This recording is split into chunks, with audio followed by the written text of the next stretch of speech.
Hammers up, everyone. Towley here.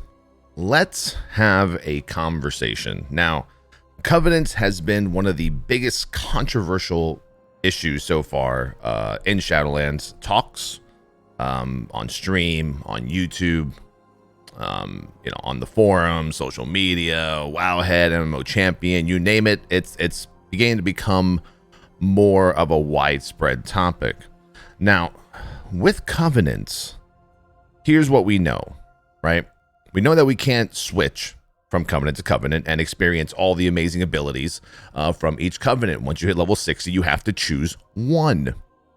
Now, the problem is everyone is in this whole, how do we call it? We are the meta slaves of World of Warcraft, right?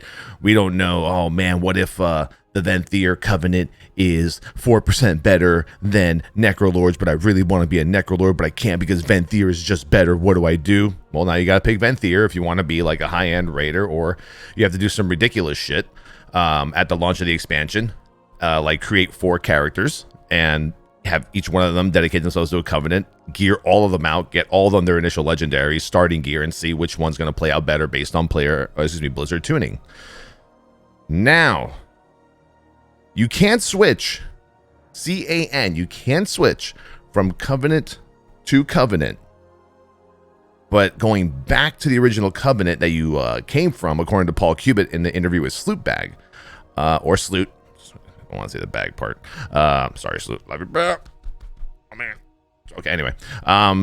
You have to go through about a week and a half or a 2-week process to regain the trust of the original Covenant. So I can start the expansion as, let's say, Necrolords, right? Because they're really good right now for prop paladins. And after a few weeks, Night Fae becomes better. I can switch to Night Fae. Hell, I don't like Night Fae. I want to go Venthyr. Fuck, Venthyr sucks, but now they just buffed Bastion or Kyrian. I can go Kyrian, but guess what? If I want to go back to any of the 3 that I just left, you have to go through a pretty tedious process. And we could sit here all day and talk about Covenants and how it's going to be terrible for the game, soul binds conduits, not being able to swap out conduits. What do we do? But here's what I'm thinking. I have a compromise. And I want your feedback on it because I think this makes sense even to Blizzard, talking to you, Blizzard, from an RPG lore standpoint. Now, when you start the expansion, you are the Maw Walker. They call you that because you got sent to the Maw, you survived the jailer's minions, and you made it out.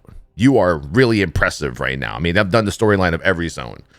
When you go, to Bastion to help the Kyrians, you learn about all the stories going on in there, and then you help Pelagos and the Arkan, and you help them, and they notice you as the supreme Maw Walker, right?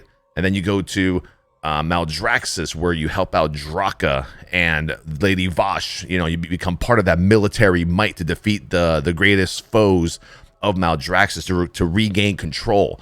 Then you go to Ardenweald, where the Queen of what's her name? Is it the Queen of Winter? It's a queen lady. She's huge. Have you seen her? She's like, whatever. You go there and you help revive the seed that is Ysera. And now, whatever happens after that, who knows? And then you go to the Venthyr, where you find out that Denathrius is just like this evil person. He's really not your friend. And you want to help all the different factions within Revendreth take control back to overthrow and defeat Denathrius. So in my opinion, why the hell can't we keep the Covenant abilities, right?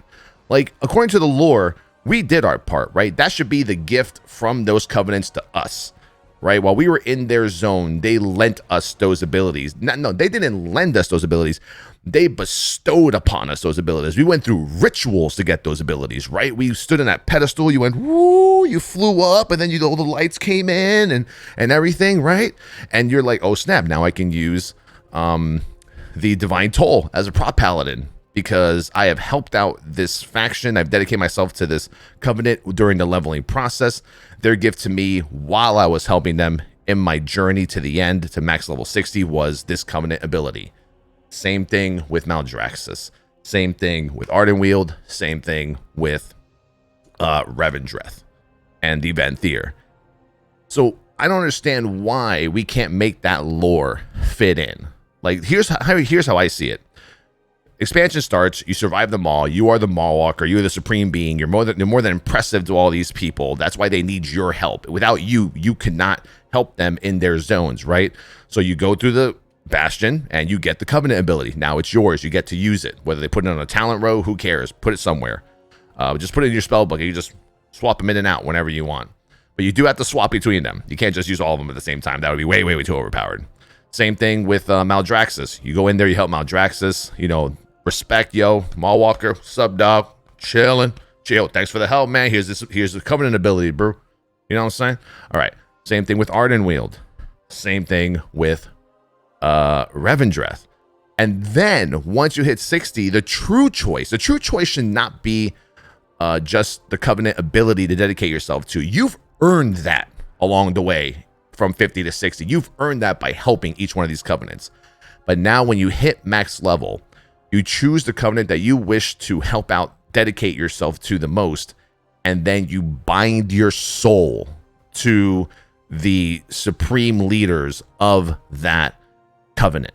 And I think that is more important than the covenant ability choice, in my opinion. So the expansion at level 60 should look like you have access to all the covenant abilities. Maybe not the secondary one, though. I would say just the covenant ability, not the secondary. The secondary should be like a zone-wide thing. But that's neither here nor there. Either you have both or you have one, whatever. So you hit level 60, you have each of the covenant abilities, all four, and then you say, okay, you know what? You know, I want to bind my soul to the Venthyr. And I want to dedicate myself to General Dreven as my soul bind. That should be the main choice. That should be the choice that matters. And from there, Blizzard, I think, can do a better job of making each of the soul binds for each covenant more balanced, because there's like technically 3 different soul binds. And if they can make each of them do something different, like utility, single target, AoE, or a mix of both with different routes that you're taking, it becomes just a better way for them to balance the game. So let me know what you think. I know I've been blabbing along here for a bit, but I really think that is the solution. I think that is where we should go with this. Not only because it's the right move for Shadowlands, but it also fits into the lore. And if Blizzard is all gung-ho about making this an RPG with meaningful choices, then guess what? We chose to help every covenant along the way to 60. We deserve those abilities. But at the end of the day, we do have to bind our soul, which is the main purpose of the Shadowlands, though, you know, having your soul bound to a powerful leader so that you can take those abilities and powers and use them out against the jailer. Okay? So let me know what you think. I'm going to make more videos on these topics because it's a hot topic, man.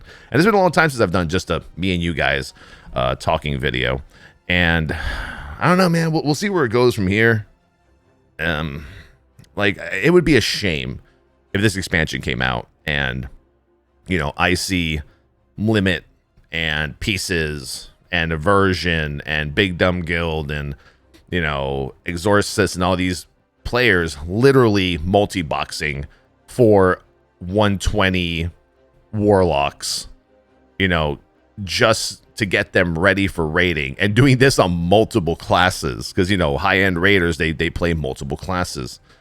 It would be a shame to see that kind of gameplay, because whether you like it or not, we are just in a different era of WoW where it's like a domino effect. But, you know, 10 years ago, you couldn't just watch Limit or the top guilds in the world on a stream and copy what they do. You couldn't do it for Mythic Plus dungeons or dungeons in general. We didn't have Discord theory crafters telling us this is how you do it. Now we do.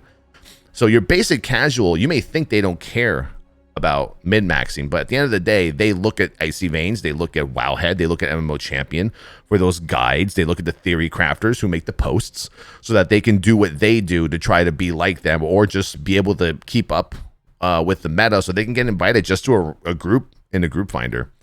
So let me know what you think, man. I really want this conversation to explode.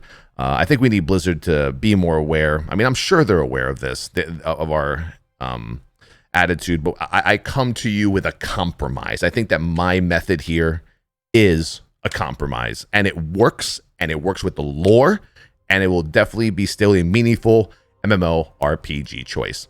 Peace. If I could drop the mic, I would, but it's connected to this, you know, thing. It's okay. Later.